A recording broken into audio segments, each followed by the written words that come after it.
Sorry, Lapa. I think you're muted.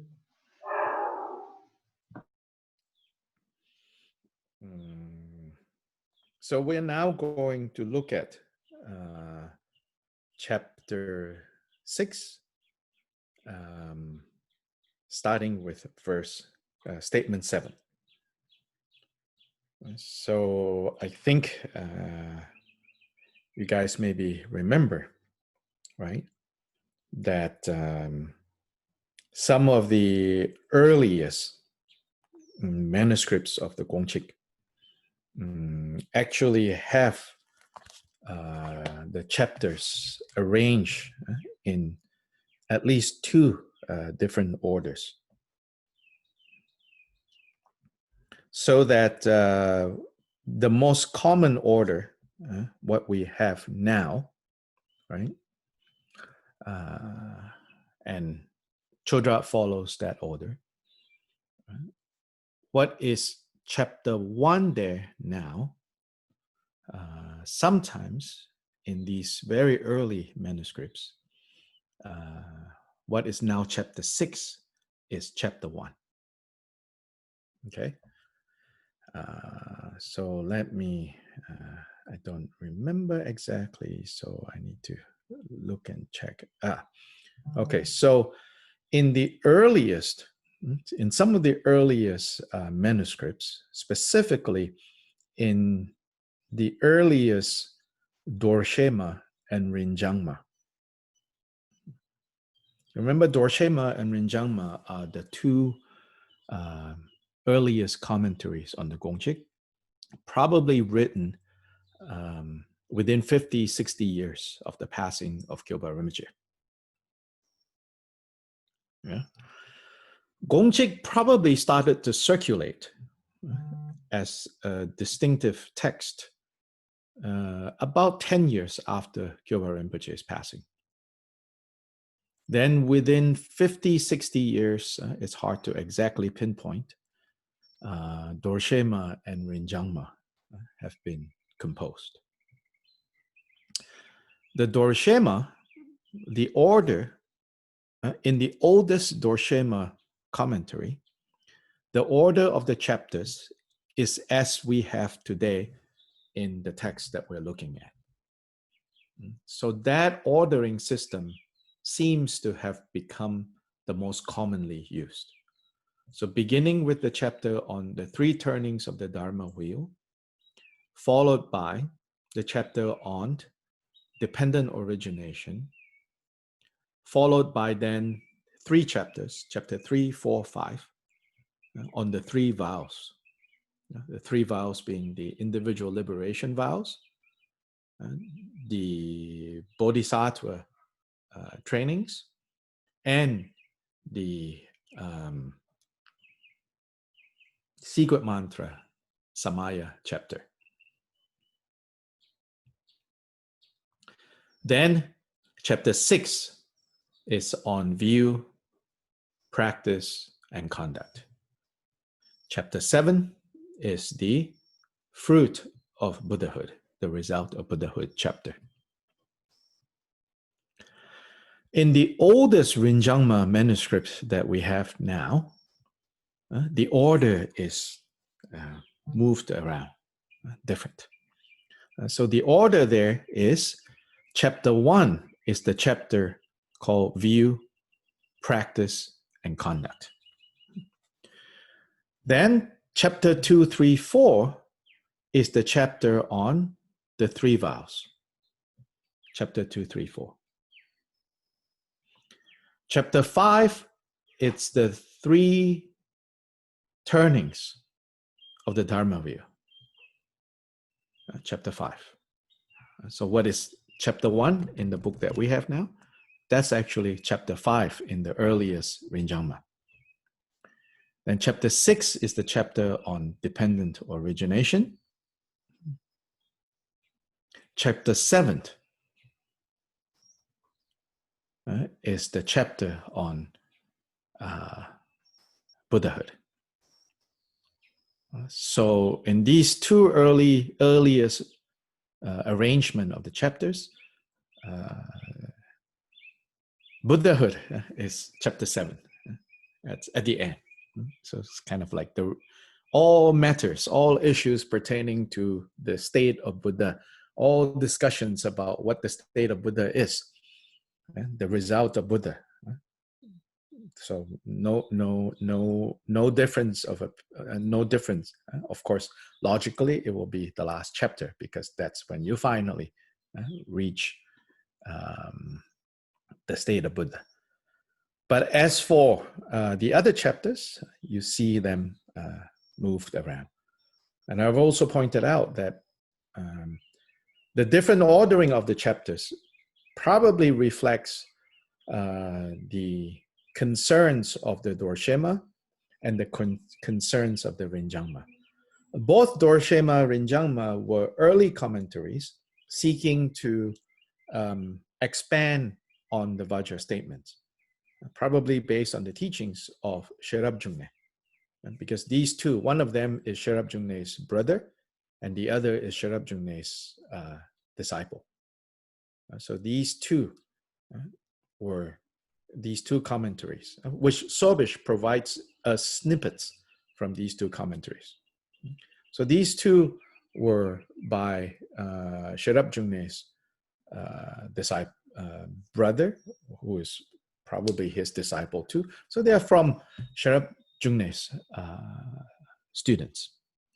But even among Sherab Jungne's students, the Dorshema is quite clear, according to Sobish, that the Dorshema was composed by someone who was a lot more, who had a lot more knowledge and access to many texts. So he was able to quote many texts in his commentary. So this is someone who has a more like scholarly mind. But nonetheless, that commentary wasn't really interested in, doing philosophical work, so to say, or doing debate work. But the Dorshema does, compared to the Rinjangma, contain a lot more quotes, basically quotes to back up or to justify the Vajra statements. Rinjangma, on the other hand, shows, the style of Rinjangma shows that the author of the Rinjangma is more concerned about the practical implication, the meditative, the contemplative implication of the Vajra statements.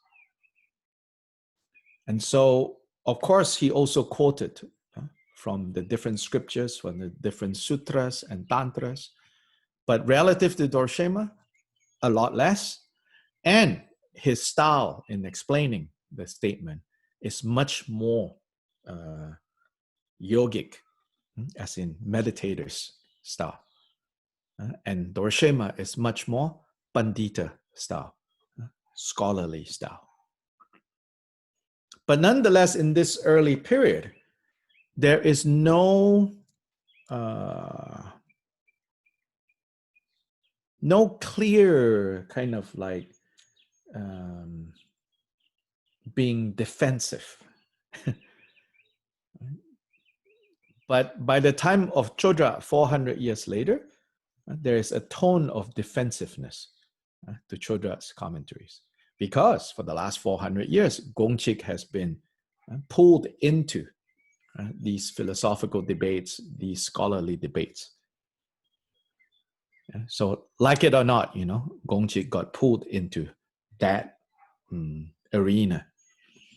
So then Gongchik defenders also have to learn how to box in that arena, in that boxing arena of logic and debate and philosophy, And so then Chodra has to do that. But Dorshema and Rinjangma are not so concerned about that. I think it also shows that during the times of Dorshema and Rinjangma, Drigong was very strong, because Gyoba Rinpoche just passed, and so many people came to Drigong to study with him. I think Drigong felt, the Drigong people felt quite confident.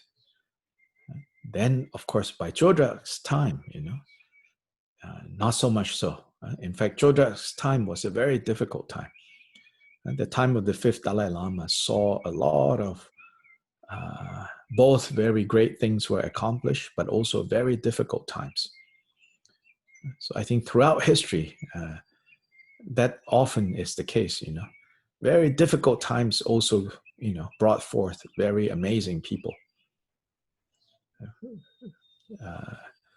It's when things are easy, and then everybody gets lazy.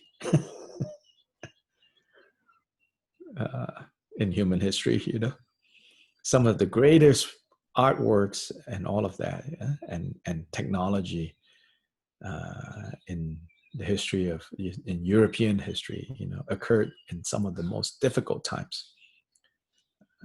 All the great Roman works of art, Leonardo da Vinci, Michelangelo, those were difficult times, in Rome, in the Catholic world, but it also produced some of the greatest figures. Likewise, in Tibetan history. So it was a difficult time in Tibet. For example, before the Dalai Lama kind of gained control over many parts of what we today call Tibet, it was preceded by a very damaging invasion of Mongol forces. But these Mongol forces were invited in by the different factions of Tibetan interests. Basically, one faction would become friendly with one faction of Mongols, another faction will become friendly with another faction of Mongols, and borrowing the military might of the Mongols, each Tibetan faction is trying to gain the upper hand, right? So when you invite the Mongols in, then the Mongols also have their own idea of what they want to do. And that led to major devastations, actually, in central Tibet. Many monasteries were burnt. Many monasteries were burnt and threatened. So Drigong was one of the ones that was like very seriously threatened. So it said that because of Chodra, he was able to keep the Mongol forces from attacking Drigong. According to the historical records we have, it said that it's because the Mongols were afraid of him. The Mongols were afraid of him. He had a reputation of being a very powerful magician, Chodra. So Chodra, it's called here Gungyin, the all-knowing. So he was an expert in many fields. There's a Drigong system of medicine that Chodra is said to have developed based on an earlier Drigong tradition. During Chodra was the 24th throne holder. During the time of the 10th throne holder, there was already a kind of a school of Tibetan medicine centered in Drigong. But it was Chodra who kind of gave it a strong kind of theoretical basis. And so Chodra has developed a distinctive kind of Drigong medicine system. Chodra composed a lot of texts, philosophical texts, ritual texts. But then Chodra, in his own time, probably most famous, actually, for his magical powers. It is said that one time the fifth Dalai Lama's government, so this is a new government, with the help of one faction of the Mongols, wrestle political control of central Tibet. So you can imagine that things were still rather unstable. So the supreme leadership of the fifth Dalai Lama as the kind of political head of central Tibet was still a little precarious.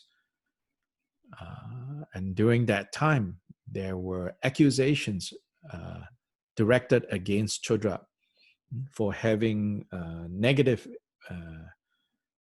intentions towards the new government.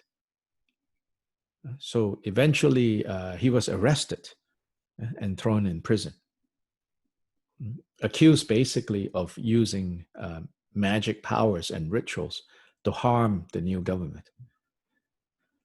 Then karmic conditions are such that while in prison, he actually met the fifth Dalai Lama and they became friends. Something about the fifth Dalai Lama happened to go down to the prison cell and then saw Chodra, and for some reason, was very kind of curious about this particular prisoner. Then I don't know all the details of that story. Then they became friends. Then the fifth Dalai Lama released him. And I think I mentioned before, the fifth Dalai Lama released him, but one of the conditions of his release is that he has to surrender a particular ritual instrument that Chodra had to the Dalai Lama and officially pledge never to use his powers against the Dalai Lama's government, maybe to satisfy not just the Dalai Lama. Seems like the fifth Dalai Lama himself was satisfied that Chodra had no negative intentions. But then, of course, the fifth Dalai Lama now is also king of Tibet. So the king has a lot of ministers. And some of these ministers were not convinced. And then Chodra had to surrender one important ritual implement. And this ritual implement I actually saw when I was in Tibet. The last time I was in Tibet, I went to after going to Drigong, the tour guide said, so on our way leaving Drigong to go, I forgot where, he said, do you want to stop by and see this one gompa, one small temple in the Drigong area? And he named the name. I wasn't familiar with the name, so I said, yeah, sure. He said, yeah, because where we are going, we can't get there all in one day. It will be too long. So if we go see this one temple, then we can also nearby set up camp and spend one night there and then continue the next day. I was like, okay, that's fine. So we went to this one small temple, and it's mostly destroyed. So only the one main part of this place has been slightly rebuilt. It's still kind of like rubble everywhere. But there's one big pillar in front, and there's some historical inscription on the pillar.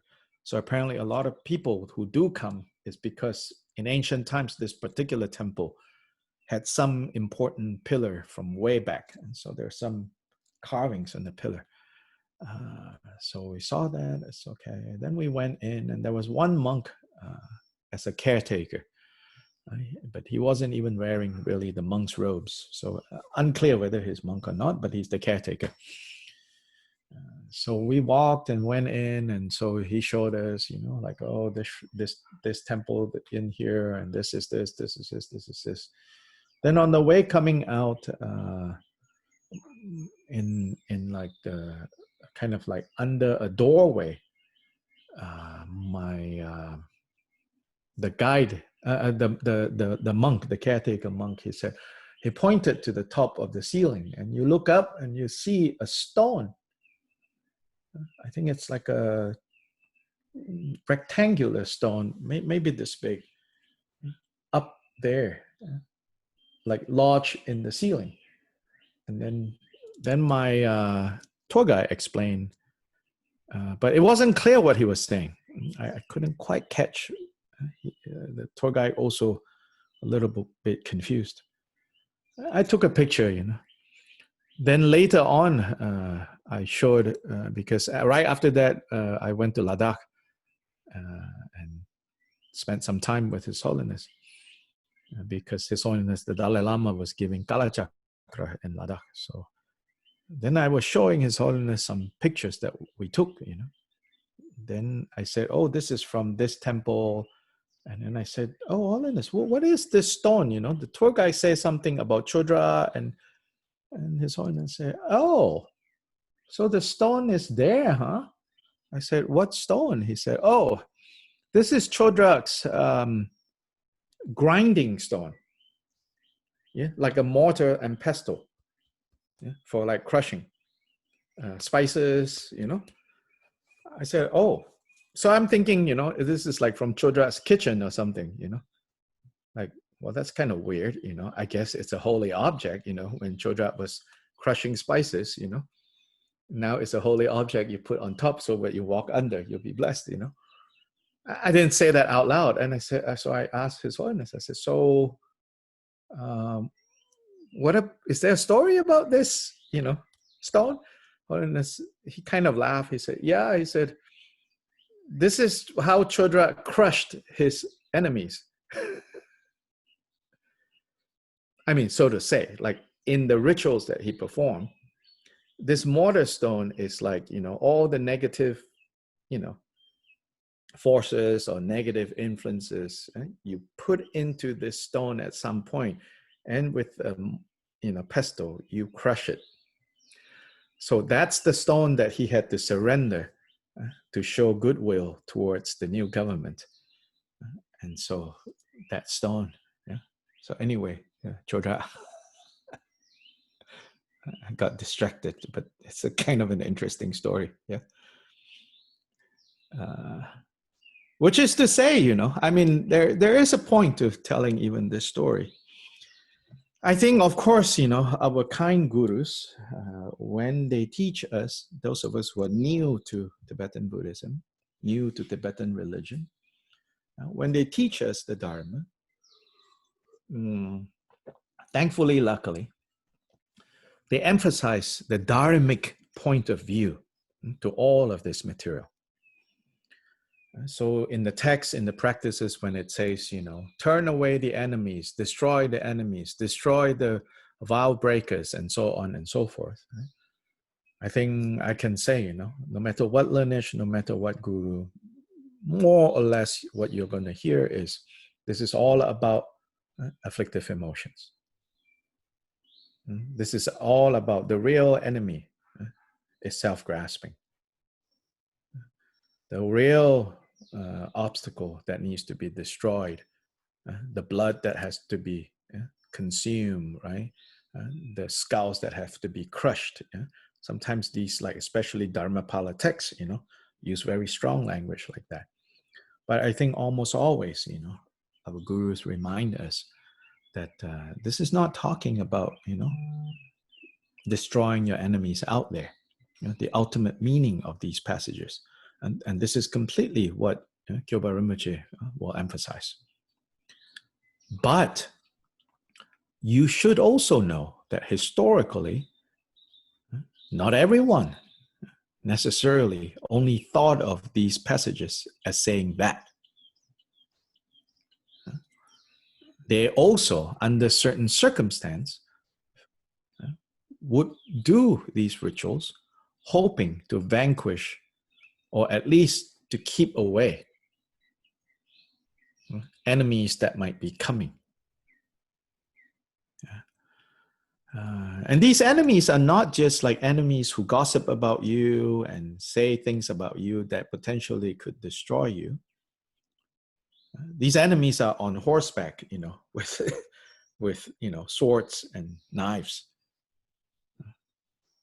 And so before we quickly judge them, we have to understand, that they lived in much more chaotic times compared to us. In part, resources are very scarce, in a highland area like Tibet. Resources are really scarce. 1 year of famine or 1 year of winter too long could wipe out one generation. Ability to plant and to grow food is very limited. What they can produce in Tibet, such as mining salt, yak fur, mining salt, yak fur, then maybe animal pellets, these things they are able to trade by going down to the lowlands towards like Nepal to trade with the trade people on the borders and to bring grain back to supplement the little grain that they're able to grow in Tibet. Such a short growing season. And so life was very hard for them. So people were also very tough. Tibetans aren't I don't know, whatever stereotype you all have of Tibetans, like they are tree huggers and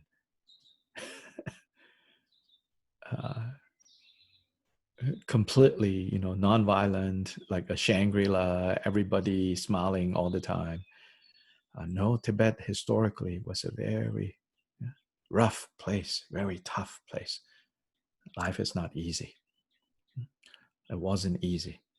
So to me, this makes it even more amazing that they would adopt a religion like Buddhism, which is so counterintuitive, which says you have to give up self-cherishing and cherish others. So it almost, makes very little sense.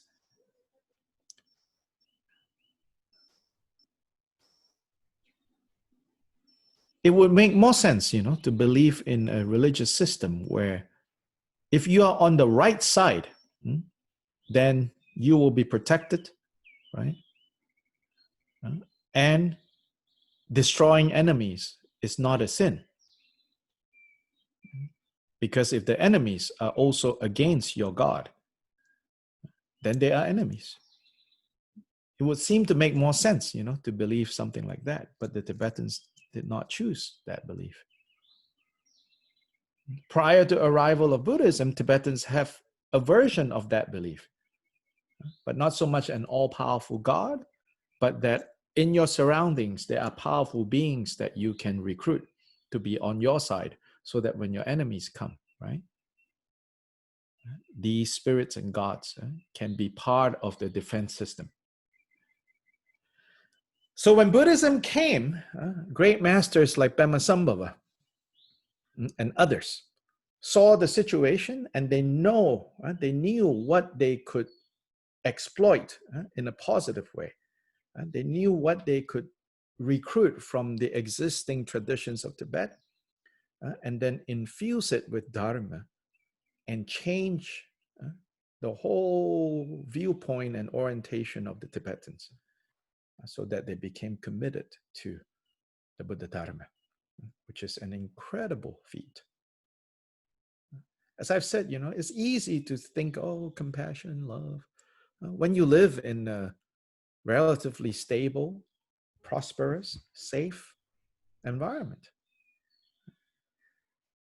But if you live in an environment where, there are constant threats from nature, in fact, primarily from nature,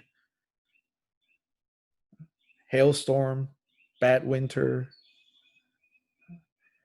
and that leads to people becoming desperate, right? Because food becomes scarce,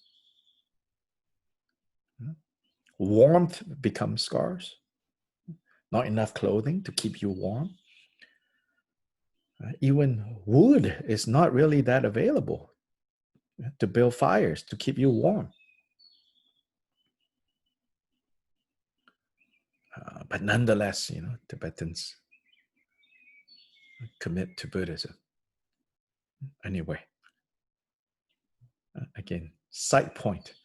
But it's important, I think, for us to understand and appreciate kind of the larger context of these traditions and teachings.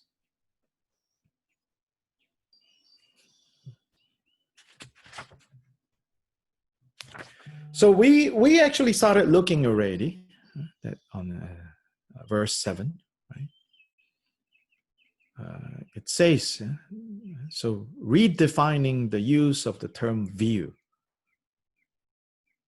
Within the context, the broader context of Tibetan Buddhism, view is related to philosophical systems, related to tenet systems.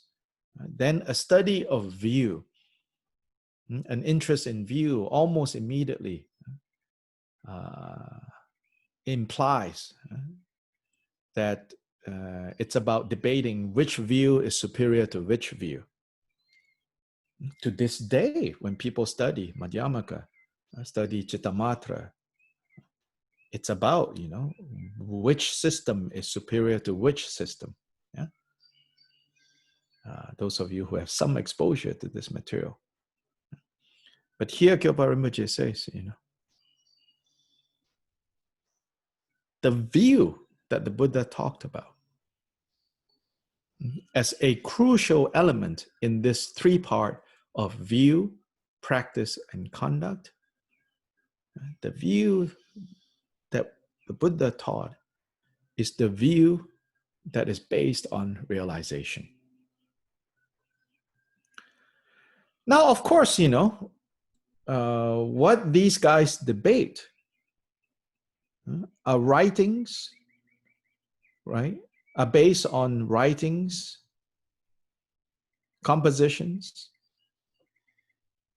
authored by masters such as Nagarjuna, such as Asanga, such as Dhammakirti, Dijnana. And we believe that they realized, right? They had realizations. So what they wrote is based on their realization. Yes, we're not saying that those are not based on realizations. However, the debates that have built up around those writings, those are not based on realization. Those are based on disputations. Those are based on debates, right? So here Kyopa Rinpoche says, the more important, in a way you can say what the statement is saying is, the view that is really important is not the viewpoint that you derive when you engage in debate, when you engage in disputation. The view that really matters is the view that comes from realization. So that's the gist of. So he says, even if the great Madhyamaka or the great seal or the great completion, Mahamudra, Dzogchen, yes, these were all based on the realizations, the true realizations of the great masters. But as long as those are just theories that you debate, those are just your understanding of these things that arise from debating, or even from just like trying to think them through yourself, he says, those are not view. Those are not the view that matters. Or rather, those are not the view that matters. Those are just conceptual views. Whereas the view we're talking about here, he says, is based on realization. In other words, focus on engendering those realizations through meditation.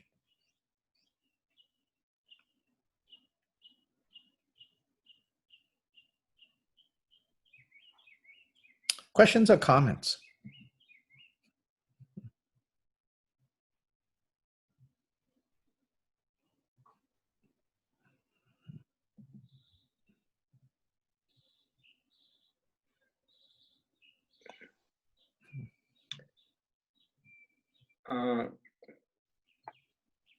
when I have a question about when you say realization is like not like Tokpa. Yeah. Okay. Yeah. Realization. The word is realization, not experiences.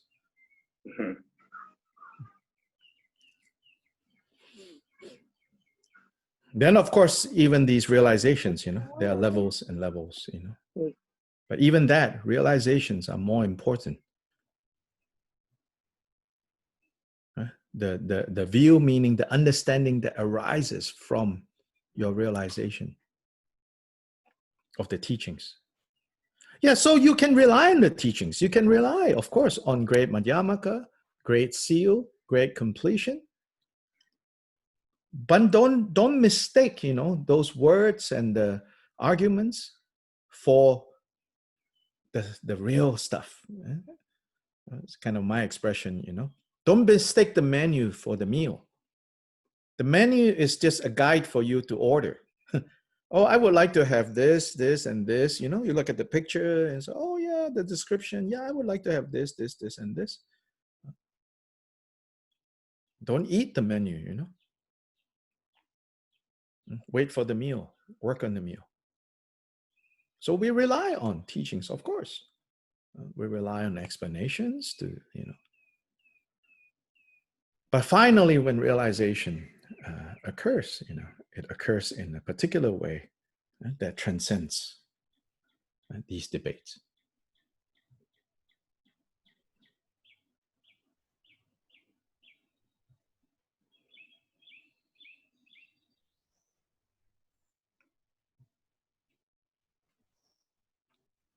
So Chodra says at the end of his short commentary on this statement, he says, therefore, our tradition in general does not apply the label view on these debates, on the understandings that arise from people debating and disputing each other.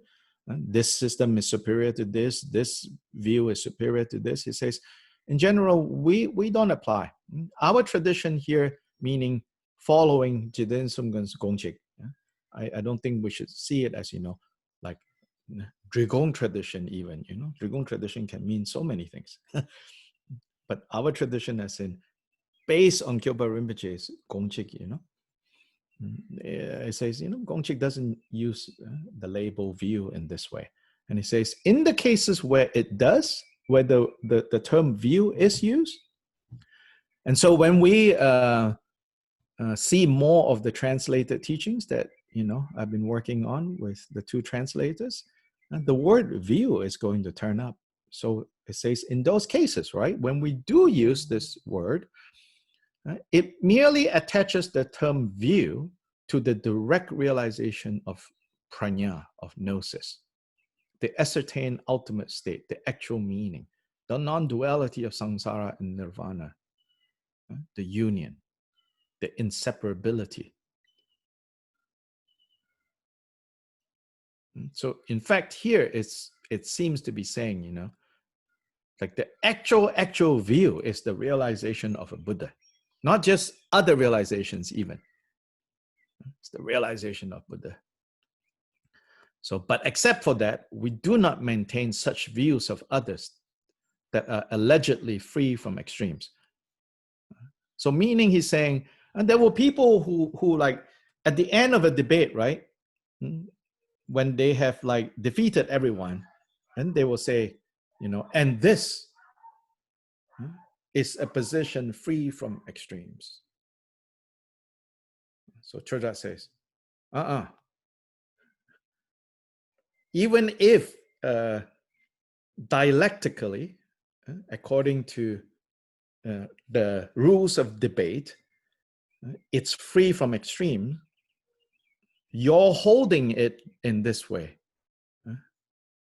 turns it into an extreme.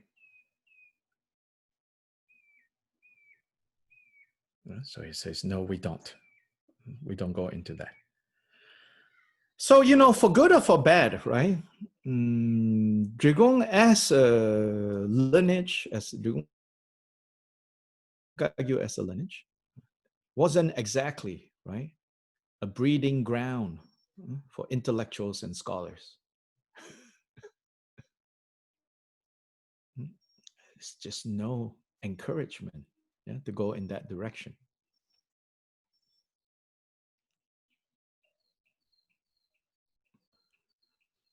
And I would say that with the rise of the Gelugpa lineage from the time of the fifth Dalai Lama, right, then great seeds of learning developed in Lhasa vicinity, resulting in establishment of Sera and Drepung monasteries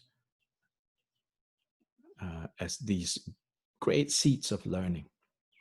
So much so that monks will come from all over the known world to pursue higher education. And debate became the primary means in which an individual could demonstrate and prove like their worth, so to say, their value to society. So with the start of the Gelugpa government in central Tibet and the development of these huge monasteries, they were huge. At the height of Drepung, I think they had 12,000 residents. And Sera had like 8,000. They were essentially like cities among cities, cities within city. There's Lhasa, but within Lhasa, there are these two fortresses where in fact they sort of have their own laws, so that the Dalai Lama's government in Lhasa even have to be afraid of them,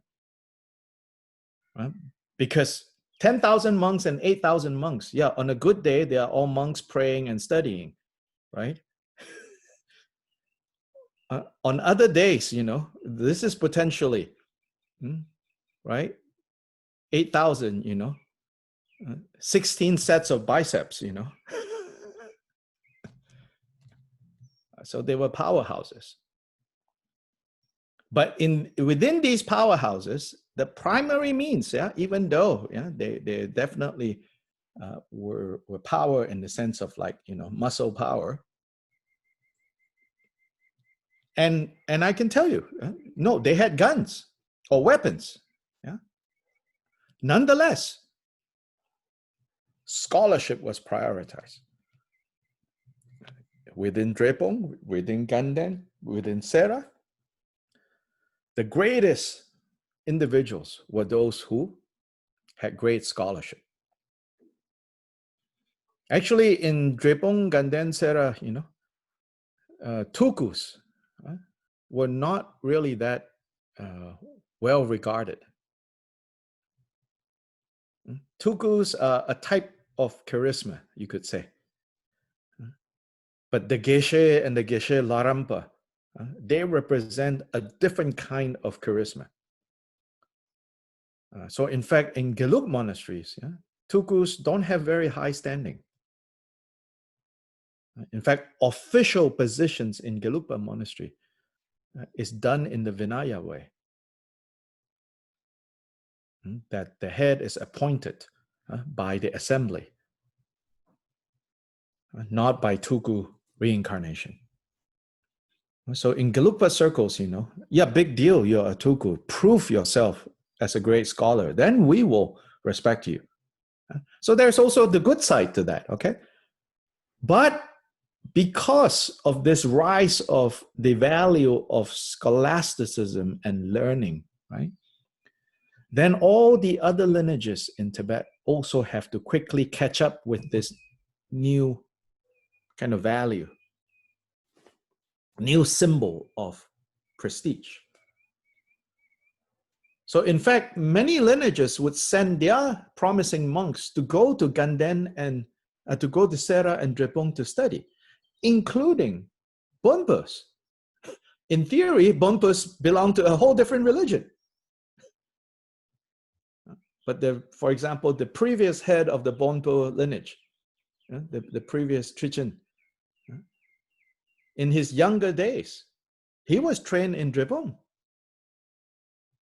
in debate. So debate is such a highly valued, in fact, he said, yeah, many Bumpers study in Drepung because Drepung had the reputation of the best, debate schools. I know, like, for example, some of you know Khenpo Chöpel, who grew up in Tibet, and this is after the communists have occupied. But even then, Khenpo Chöpel himself spent, like, I think 2-3 years in Drepung, because the monastery in Drepung Til recognized that he had, that the knack for studying these things. He went to Drepung. But because of Drepung's, kind of early distrust of intellectual debates, right? Then starting, I would say, from 17th century, around the time of Chodra, which is also when the Gelugpa power consolidated. And so you could say Gelugpa values became kind of universal values throughout Tibet because they set the tone. I think from that point on, in terms of the influence of Drepung, I think it really went down because a new set of values have become, most important all across Tibet. And Drepung being a, you could say non-intellectually excitable tradition, kind of lost out on this stage of influence. But Karma Kagyu, Karma Kagyu, even early on, they already, some of their Karmapas and Sharmapas were like great scholars. Then Nyingma, in the Rimé period, became great, scholars as well. Sakyapas, of course, they've always been scholarly. Anyway, broader context to understand these patterns and these developments that have come before us. I always feel like some degree of understanding how these things develop, how they came to us, helps us to understand in a more complete way, in a more clear way, what is culture, what is dharma, what is history, what is dharma. What we take, what we kind of just leave alone, because it's not our history. It's not our culture.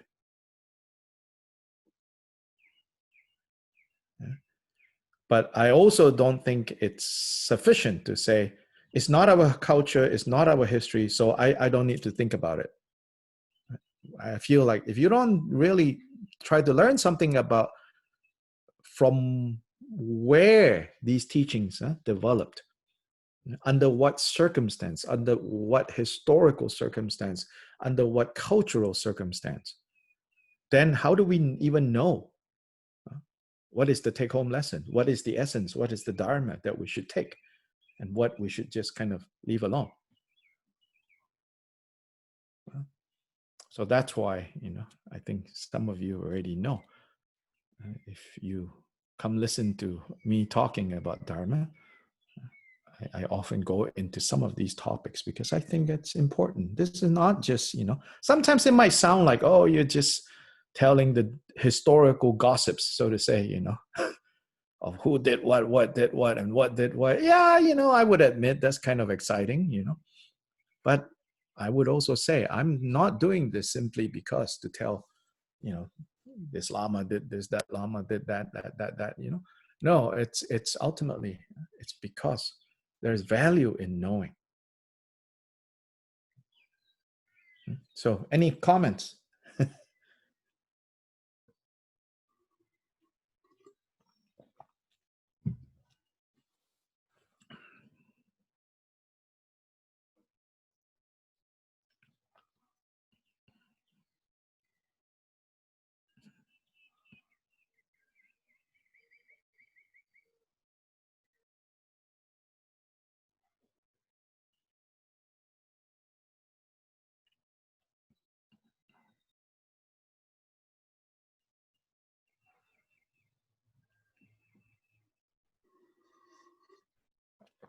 Sobitius notes 6.7. Dorje Sherab states that people in general either have philosophical views or not. So this is philosophical views, not innate. The innate mistaken view, we're born with those. Remember I talked about there's two types of views. Those that innate in the sense of like, when you're born, you carry them from your karma. Already kind of messed up understanding of reality. So that's a type of view.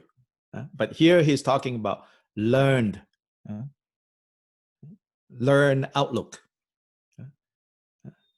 nurtured delusions rather than nature delusions, nature and nurture. So here he says people either have or they don't. And they have no views. So those who don't, also for different reasons. Some have no view because they do not know what is to be accepted and abandoned. Just kind of this fuzziness, no particular position that they hold because they never really thought about it. Others, however, have realized the meaning of the original state and consequently hold no view. So there's two types of saying, I don't have a view. One is completely ignorant and uninformed. One is having gone beyond all views because they have achieved realization, which is, you could say, view with a capital V.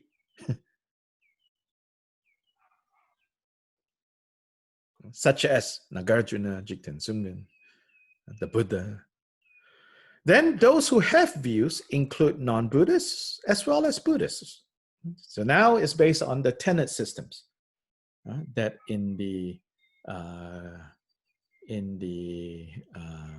seminaries, in the philosophical schools, in the debate schools, this is what they study, tenet system, non-Buddhist systems and Buddhist systems.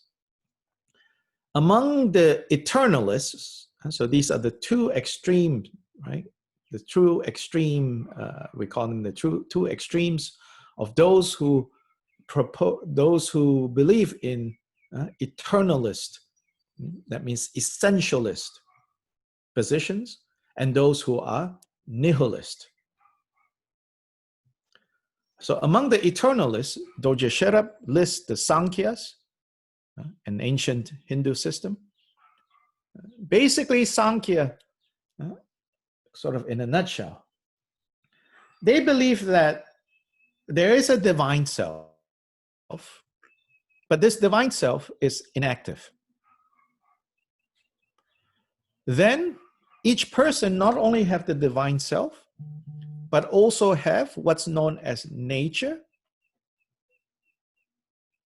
what they call nature, prakriti. And prakriti has characteristics called gunas. Yeah.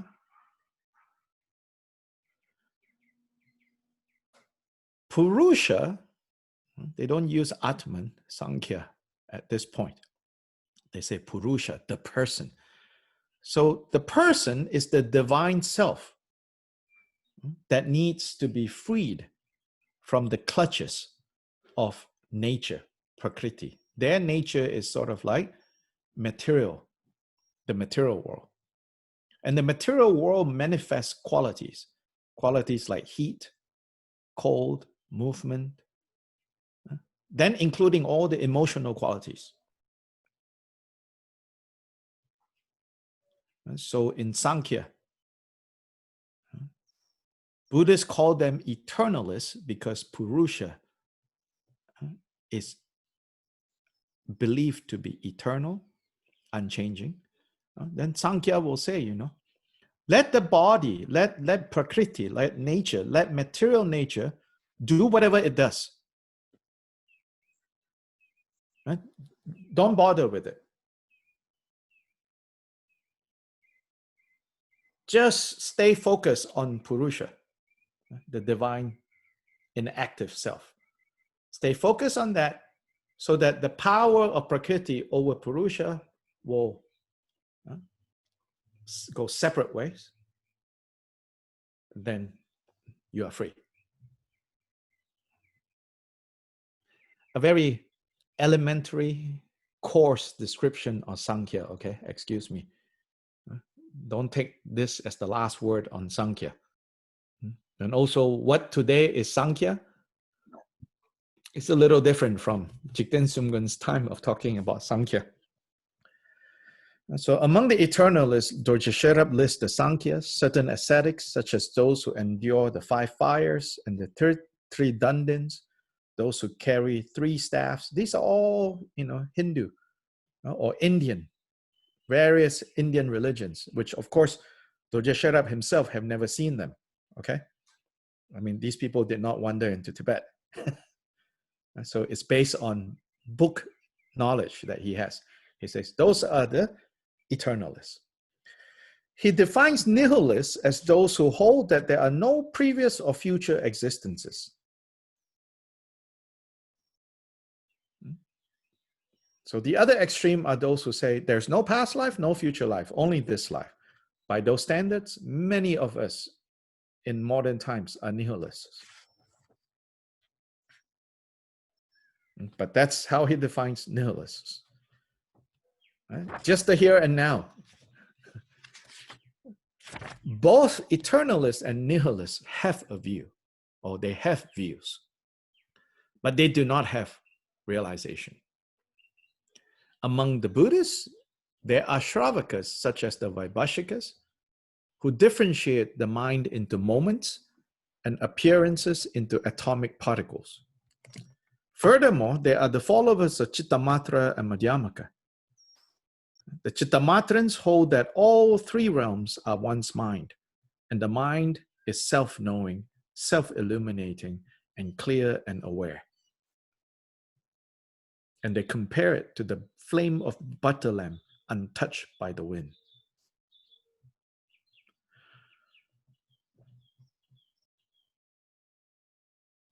So these qualities of mind, self-knowing, self-illuminating, clear and aware, this vocabulary is also used in Mahamudra, okay?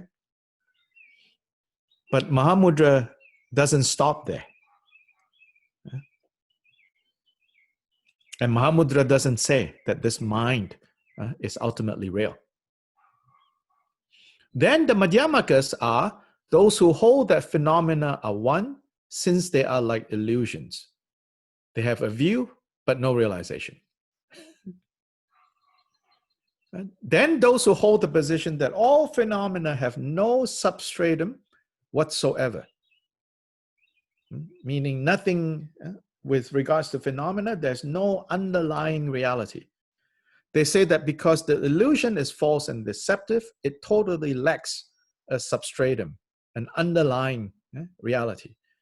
They hold a view according to which in absolute truth, the subject-object mind is not established, since it is neither established as one or many. But even these, they have no realization.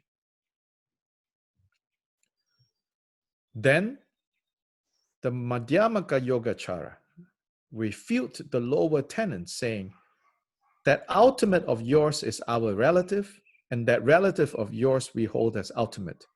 They too have a view, but no realization. So this is Dorje Sherab dividing what he knew to be people who claimed that they are Madhyamakas during his time. So there were individuals like this in Tibet. At that point, there were different camps. Still early in the transmission of Buddhism to Tibet, these debates were still going on and not settled yet. So these were the groups that he probably knew to be active around his time. But the point in his commentary is, so they all have various views, but they lack realization. And therefore, they do not pass beyond the samsara of the 3 realms. Now, Sobish tells us, the commentators, so whether Dorjema, Rinjangma, do not deny that emptiness can be determined through authoritative quotation and reasoning, but they emphatically reject the opinion that is bound by fetters of grasping as real and attachment to a truth. They reject any and all views that is bound by fetters of grasping as real and attachment to a truth. In this sense, then, the term view has a negative connotation. And so Dorje Sherab quotes Jigten Sumgun. All views are certainly just grasp and grasping. Grasped and grasping is delusion and cognitive misorientation, a cognitive error, the most subtle type of error. And he adds, since all views are particulars of people's mind, we do not maintain a view. Or rather, we should not maintain a view. We should not grasp a view. We should not be fixated on such things. To the interjection that all the teachings of the Buddha were taught as view, practice, and conduct, Jigten Sumgun has this to say. That refers to having realization, as in places where it says Buddha taught view, practice, and conduct. There, Jigten Sumgun say, there, the view in this 3-member club called view, practice, and conduct, he says, there the Buddha isn't talking about what you guys are talking about when you talk about view. Higher, lower, mine is better, yours is not so good, you misunderstood this and you got this wrong. He says, this is not what the Buddha is talking about. Here he says, that refers to having realization. And that arises from the gathering of the dependent origination of master and disciple. It is the realization that all phenomena of samsara and nirvana are one's mind, and that the mind is the dharmakaya, free from the extremes of proliferation.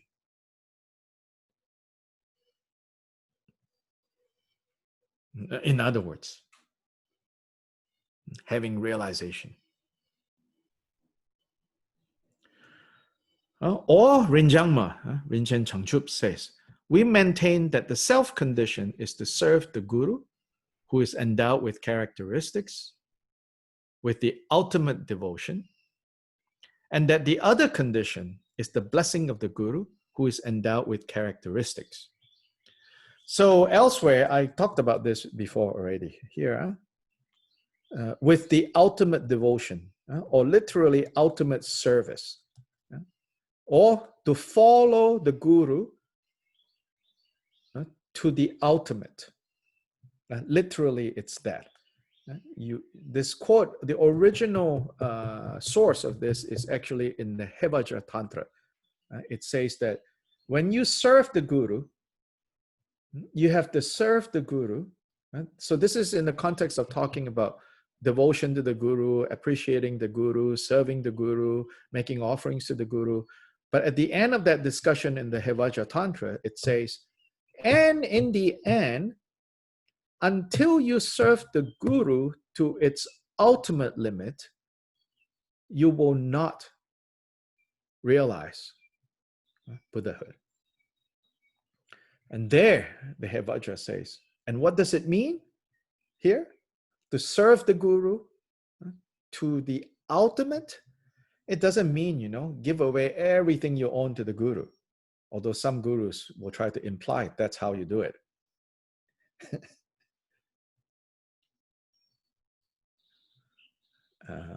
I hear people talk about this. Oh, so-and-so said they need a new phone. So-and-so said they need a new computer. And people buy, yeah. Yeah, maybe that's how you serve, Sometimes people think, that's ultimately serving the guru. Here, Hevajra says, to serve the guru to the ultimate is to finally be able to see the guru is dharmakaya. It has nothing to do with,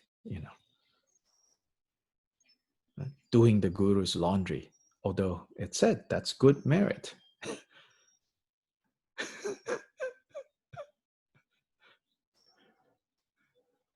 For that matter, anyone's laundry, if you want to do that, I'm sure there's merit there.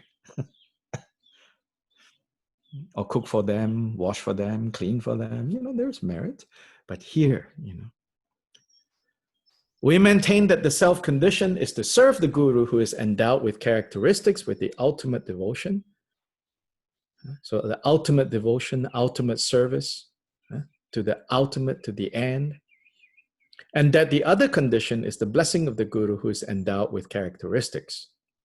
So the guru needs to have the correct characteristics if they are going to be able to help you.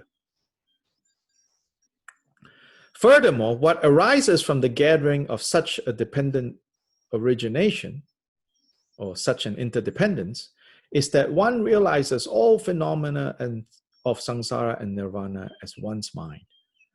And one realizes that mind, which is free from the extremes of proliferation, as the Dharmakaya. So when Jigten Sumgön uses the term view in a positive sense, he refers to a view that possesses realization as is beyond grasping. This point is discussed in more detail in the following Vajra statement. Moreover, it is not only the term view that is often used with a negative connotation, but also the term philosophical tenets, drupta, the study of tenets.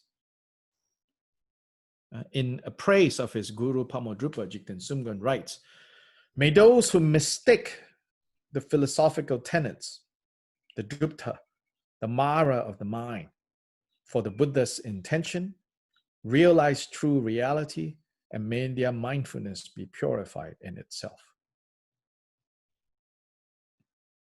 And so he's not big on these philosophical tenets.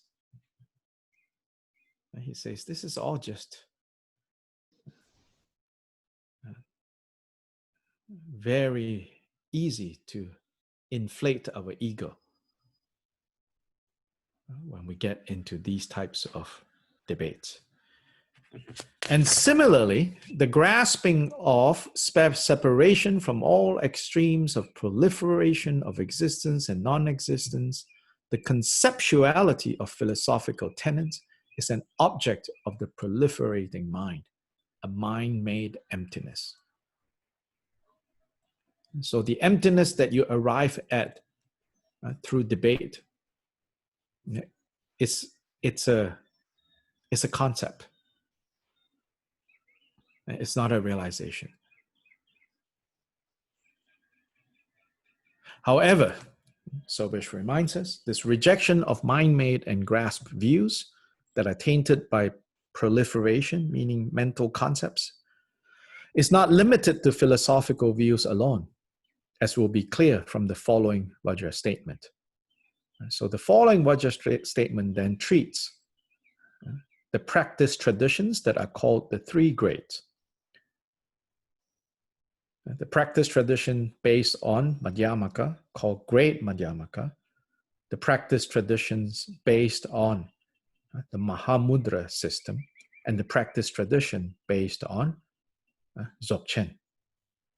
So even there, Gyalpa Rinpoche says, realization is not even reached by the three grades. Not only philosophical tenets cannot lead to realization, even these three grades, and we'll see how. So of course, to be clear, before you leave today's class and then wait until Monday, the whole weekend you're thinking, Gyalpa Rinpoche says, these practice traditions are wrong. No, he's not saying that. The statement is meant to show how if you don't know how to handle any of these three, then you will turn it into another headache. So in the end, it's always about the ability, the capacity of the one who holds a particular practice, who holds a particular view, who holds a particular teaching. The need to understand that from your own side, it's more important to know how to understand the teaching, how to engage in the practice, and how to realize the results. That's more important than getting into debates on which practice is better than which practice, which view is higher than which view. It's like, leave all that alone. But that is a major, right? You go to any Dharma center. If the Dharma center have a lot of people who don't like to study, then what they're comparing is, oh, this practice is very profound. Someone will say that, especially to someone else who did not come to the teaching. Oh, that was so profound when that Rinpoche came. Oh, sorry, you were not here. Oh, ha, ha, ha. Not out loud, ha, ha, ha. I got it, and you don't. Then, oh, this is more profound. This is more profound. That is more profound. That practice, oh, really, so wrathful, so effective, Then another side, no, this practice, is so direct. Just Om Mani Padme Hum, nothing else, Then you also become, grasping at just Om Mani Padme Hum, nothing else. On the other hand, just this, nothing else. The other day when I gave a talk to the Indonesians, I said, everywhere you run into this problem, So like in Chinese Buddhism, very popular these days is the tradition of what is called the Pure Land tradition. So in the Pure Land tradition, chanting the name of Amitabha. So now that has become very popular. Then within that community, now they split into two groups. Over what? One group says, you have to chant Namo Amitabha Buddha. Namo Amitofo. 6. They say this is the 6th syllable Buddha's name. Namo Amitofo. 4 is Buddha in Chinese. Namo Amitofo. 6. There is a separate faction that says, no. 6 syllable is not what the Buddha meant. The Buddha meant 4 syllables. Just Amitofo. So then they break into two groups. Then the 4 syllable move out, start their own center. Then this side said that side is wrong. That side said this side is wrong. I say, then each side will say, you are destroying the Dharma. I said, both sides are destroying the Dharma.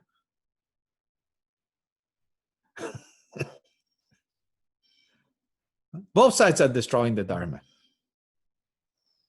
So then, coming back to Tibetan Buddhist centers, and if the center is, have people who are interested in learning, then all the chit-chats when you go to the center, it's, oh, no, this your understanding of Prasangika is really still, under the influence of the Swatrantika, which is da-da-da-da-da, which is da-da-da-da-da. And then when you get into, of course, nobody will say, the lower tenet, like Vaibhashika, is supreme. Because the party line in Tibet is Madhyamaka, and not just Madhyamaka, but Prasangika. Consequentialist is most important. Then, of course, people debate. So there, the comparison is your understanding of Prasangika, even though you call Prasangika, is actually not Prasangika, but the one I understand is truly, truly Prasangika. Then from there, it goes into, then there is self-emptiness and other emptiness. Then the true meaning, even higher than Prasangika, is the self-emptiness. You guys are, believing in the other emptiness. Shentong, I am Rangtong, I am Rantong, you are Shentong, I am Tongtong, Tongtong means empty, empty. Rangtong, Shentong, in the end, Tongtong, meaning all just empty sounds. That's another major. So all these, Jigten Singh says, you people are wasting all your time.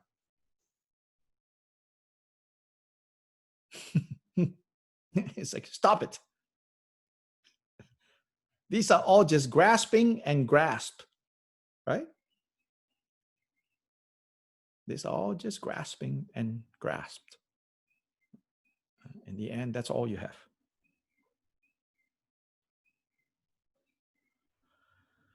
There's one title in a text that we have put on the list of texts that we want to translate. I will give you the title. I told them, I said, yes, let's translate this text, even though I don't know exactly the content. I said, but I am sure, you know. I said, I'm sure, you know, it is necessary. I said, I'm sure it will be good. I said, especially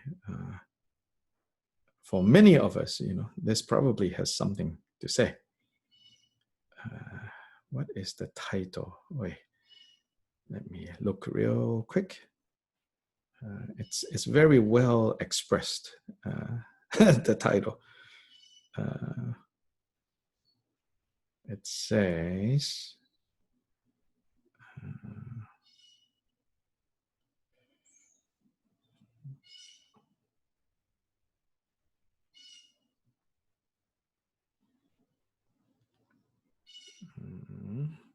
yeah, the title is, if you do not practice, it is but a collection of rotten letters.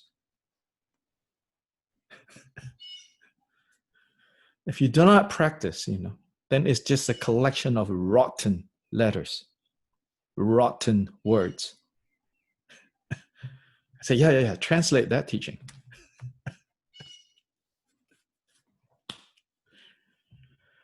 So, any questions, comments with the Sobish's comments? Sobish is very helpful. 6, 7 there. I have a few comments. Mm-hmm. It seems to me the word realization also should be could be interpreted as making it real. Well, he doesn't mean it that way. This is our English problem, okay? Yeah. Not in Tibetan. Okay. So, not Jinen Sungan's problem. Okay. Tokpa. But the also ties, I connect it, right or wrong, to the idea that you were talking about yesterday about devotion. Mm-hmm. Because if you're devoted to the guru, Mm-hmm. then you're going to follow what the guru says. Mm-hmm. If you don't follow what the guru says, you're not devoted to the guru. Yeah, of course. You know, then there's just lip service, you know. Right. So being devoted means that you're following the teachings. Yes. You are realizing them by your actions. Yes. If you don't do that, there's no devotion. Yes. So I see that a lot. People like groupies around my teachers, you know.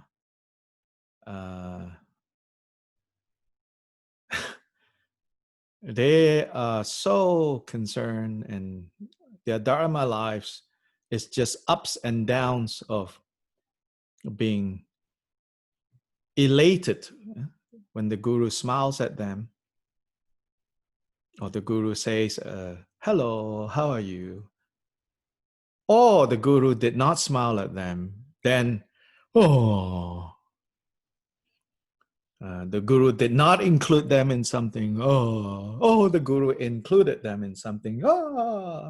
So their Dharma lives is up and down and up and down, and they try to please the guru by ways that ultimately, if the guru is really doing the guru's job, you please the guru by doing the practice, by following the teachings, by improving your understanding. And one particular teacher of mine, it's almost like, I don't think he intends it, but with him, the more people try to please him, like in the wrong way, right? To try to fish for attention, to try to fish for compliments, to try to fish for acknowledgement, to try to fish for, special treatment. Oh, the more he tortures them. Especially like special treatment, they think, oh, I know the guru so well, so maybe can you make an exception? Ooh.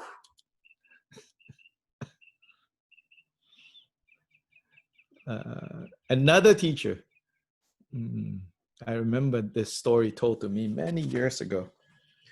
When I first met my very first Drigong Lama, Drupal Drupal, who is the head Lama of several monasteries in Nepal and in Ladakh, at least 2 monasteries in Nepal, and then in Ladakh, he built a few places. At that time, we just call him Lama Drupal, because he's not Tugu, he's not Kempo, but he's, like well-trained. Now, of course, everybody Rinpoche, Drupal Drupal. So at that time, Drupal Drupal had or Lama Drupal had an attendant, an American man, older, not that old actually. I was 18, so everybody was older. So in my mind now, still older, he was probably younger than what I am now, this man, who was a monk. And he had met Drupal Drupal and went to Nepal to do retreat with Drupal Drupal. So Drupal Drupal gave instructions and say, okay, now you do 4 thoughts that turn the mind, and you should go into retreat for this period of time. Then when you finish, you come out, and then I'll give you the next set of instructions, and then you go practice. So after a while, this is already, like he feels like, oh, I'm staying at Drupal Drupal's place, and Drupal Drupal, So one day he went to Drupal Drupal and he said to Drupal Drupal, he said, can I have a protection cord? These things, this red cord. He says, Drupal Drupal, like, can I have a protection cord? Drupal Drupal, he told this story. This monk, he told it. This monk said, Drupal Drupal said, what? What protection cord? And I said, this protection cord? Drupal Drupal said, didn't I already give you what you need? Meaning the instructions. So, this guy's like, I think Mel was his name. He's like, whoa, okay. So he said, and he dare not ask, like it's such a common thing to ask for a protection cord from some Lama, Then he said, like 2 years later, when he finished his ngondro, he finished all, his 100,000s, everything, out of the blue, Drupal Drupal came into his room with the protection cord and say, you asked for this?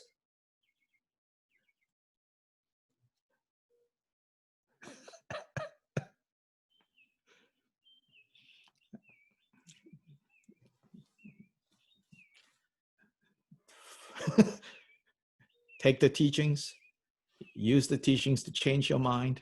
That's how you follow the guru. Don't stalk the guru. Leave the guru alone. Being devoted to the guru is not becoming a groupie. Wanting pictures to be taken with the guru, stalking the guru, trying to figure out where the guru is, all that sort of stuff. And then you will just be disappointed. Because then, even more than not, the guru will show you their human side with all the flaws, with all the problems. Then you'll end up with that. Don't follow the guru wrongly.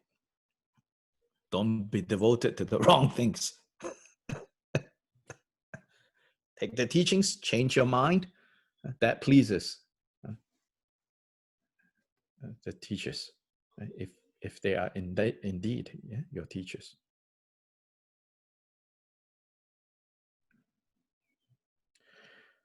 One comment in English. Perhaps why, English word realization is chosen for tokpa. It's related to not to make real, but to see that which is real. To see that which is real. Not to make it into real. That which is not real can never be made into real. And that which is real can also never be made into not real.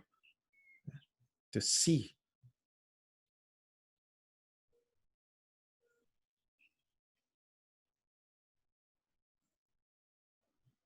Rather than to believe or to impute. Chanchu semchu rinpoche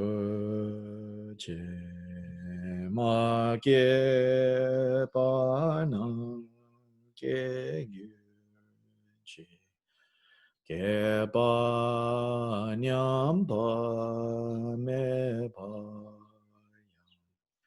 gong ne gong du sure. Okay, you all have a good weekend, and we will meet on Monday and continue. Reach the next statement. The next statement, the 3 grades. The Chodrat's commentary there is very long, but we'll go through that slowly. Thank you. Thank you. Gracias. Gracias. Ta.